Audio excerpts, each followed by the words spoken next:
I have 33 days left in Japan, but after a year of going through literally everything, I feel like I can make a pretty decent list of what to do here as a tourist. I'll try to cover the most popular sections of Tokyo, each in one video, starting with my home turf, Asakusa.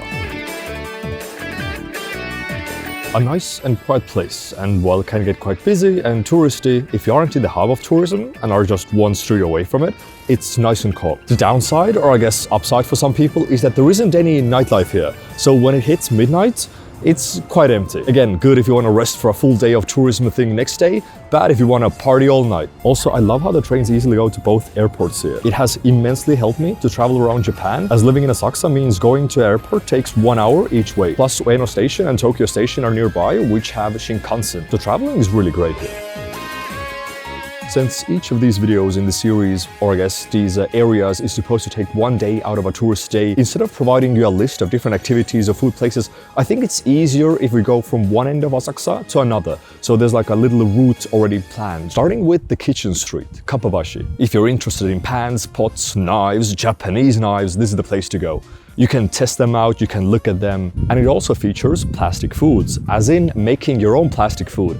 An interesting and unique experience you can't get really anywhere else. Costs around 2,000 yen per person, takes around 20 minutes of your time. Does require reservation. Nearby is Fleur de Sarasan, a French restaurant where they make buckwheat pancakes, gluten-free. The owner gets there early every morning to grind the buckwheat, so it's fresh for the entire day. And the pancakes are served like sushi rolls, so it's also kind of a unique experience. A blend of Japan and France. It is one of the few places that actually serve cider, which Japan isn't really big on cider, so they're pretty hard to get here. And the thing to look out for with not just this place, but with most restaurants in Japan, they have siestas. So it doesn't operate from like 2 p.m. to 5 p.m. So as a tourist, keep that in mind. That's very important information. Just across the street, we have the Mega Donkey, open 24/7.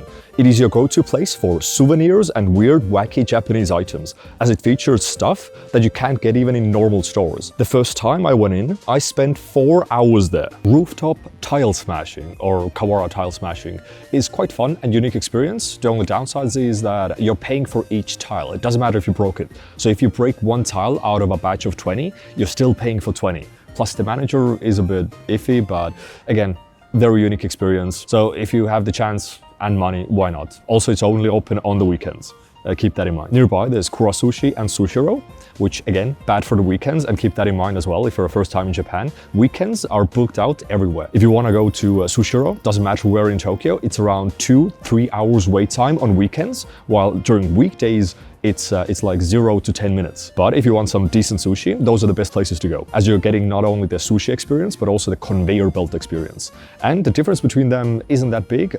Kura Sushi just looks a bit nicer depending on where you go, and you have the added gacha game where you can put the plates in, which is fun for newcomers. Sushiro is just a decent place to visit. They have the oldest theme park nearby, but that is only good if you're a history buff or like old theme parks, as the rides themselves not the most fun, as they're kind of old. But if you're interested in that kind of stuff, you can check it out, even though inside Tokyo there's other theme parks that are newer and better, in my opinion. Of course, the staple of Asakusa, Sensoji and Kaminari-mo, the oldest temple in Tokyo. The main reason why there are so many tourists here. On most days, it's passable, like you can physically pass through and see it. And nearby it is bar not suspicious. If you're a solo traveler or want to make friends, or just have a hard time speaking Japanese, or just don't want to bother Google translating everything, it is one of the best places to recommend, because both the bar owners speak pretty fluent English. And it is one of the more touristy bars, so a lot of tourists flock there. So you can make friends with other tourists, or you can just talk to the bar owners. Nearby is also the main alley where you can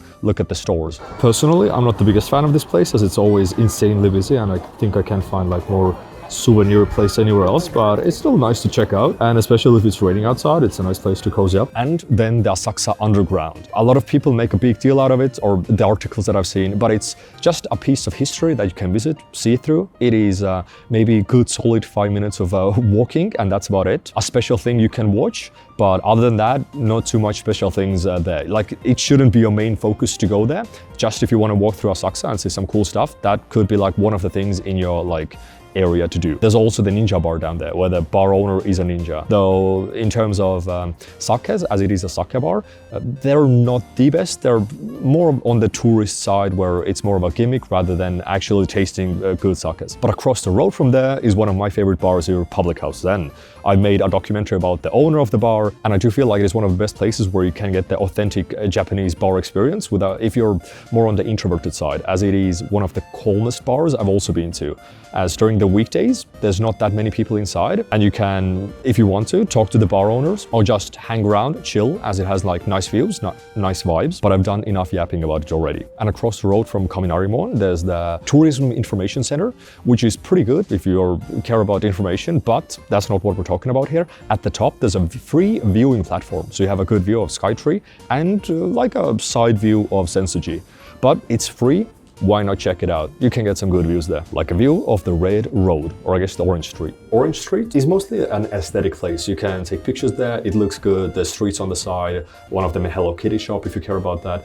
Other than that, I wouldn't say it has like a much importance aside from historic factory. I also thought about recommending a rickshaw, as I did it and had a good experience, but for the most part, it is not worth it. You're spending 1 to 2 hours of your time, and it is quite costly, as it's around 10 to 20,000 yen, so $100 to $200. And the main upsides is just that you know a bit more about local culture and history, and you get some pictures. But you might pull an SSR rank and meet Tomo, and you'll have one of the most loveliest times ever. And now that I've finished with the Asakusa, but still have some time left, let's check out the nearby things that might interest you, like the Skytree, which I highly would recommend visiting, as it is my favorite tower. The thing that makes it so unique is that it's so high up. You can't get a view like that anywhere else, although I recognize that that might be a bit of an unpopular opinion, as the locals and even the babysitter likes Tokyo Tower more, as it gives you a better feeling of being inside the city rather than looking down on some little Lego boxes. And underneath Skytree you have the Sky City. But wait, that's not all. Depending on who you are or what you like, there's also some side quests,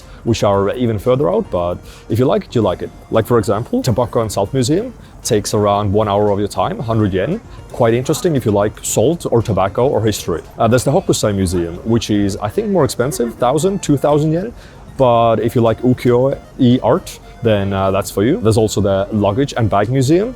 Takes like 20-30 minutes of your time, but it's free if you're interested in cool bags or history. Nearby there's also the only dog cafe that I would recommend, because it's mostly an animal shelter. And there's also the National Sumo Arena here, where next to it you have like an old sumo circle that you can look at all times. And if you like walking, parks and combining the both, then Oyokogawa Water Park. It takes around 30 minutes to walk through the entirety, and it is possibly one of the most coolest parks I've seen in Tokyo. But again, it's just walking. Like if you're a tourist, you really just want to walk, see some nature, maybe not. That's why it's a side quest. Now, of course, there's still things that I haven't done yet either, like going to the Ninja and Samurai experience, which is a museum and experience combined. I'm gonna try and do it next week. And also kimono rentals are a big thing in Asakusa, so that I also want to try out. But if I did miss anything that's important, or that you did here that you want everybody else to try out, let me know in the comments. And everybody who wants to check out Asakusa in the future can just scroll through there and see if maybe they have some stuff that interests them that didn't interest me, that I didn't include in the video, or just didn't know about myself. And we're finishing our day trip off with the Sumida River. Here you of course have the view of the Skytree,